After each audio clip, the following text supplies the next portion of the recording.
দই সর্ষে ইলিশ তো আমরা অনেক খাই। চলো এবার দই সর্ষে মৌরলা খেয়ে দেখি। গুড়িয়াস কুকবুকে সকলকে স্বাগত জানাই।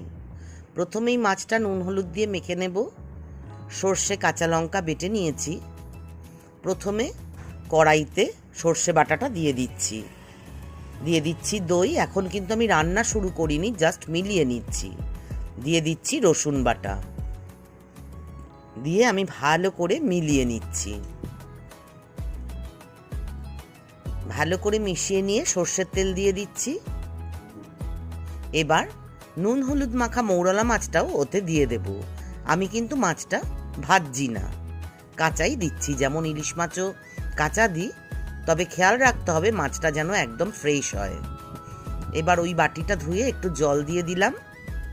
ঝোল যে যতটা রাখতে চাও জল ততটা দেবে।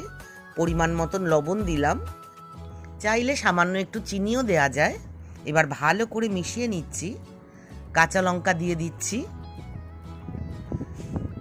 এবার আমি উনুনে ফুটতে বসিয়ে দিলাম। আঁচ কম বেশি করে ভালো করে ফুটিয়ে শুকনো শুকনো হলে নাবাতে হবে। তবে যারা একটু ঝোল রাখতে চাও, এই রান্নাটায় কিন্তু একটু ঝোলও রাখা যায়। এই রান্নায় স্বাদ এবং সুগন্ধ দুর্দান্ত হবে। তবে নাবানোর আগে একটু কাঁচা তেল দিয়ে ফুটিয়ে নেব। সেই সময় আঁচটা কমিয়ে দেব, তাহলে আঁচটা কমিয়ে দিলে তেলটা ভালো করে ওপরে উঠবে।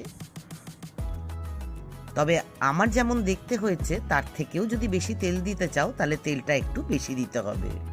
গরম ভাতে এর কিন্তু জুড়ি মেলা ভার। আমার বাড়িতে তো সকলেই এটা খুব পছন্দ করে। তোমরাও করে জানিও কেমন হয়েছিল। আজকের মতো টাটা।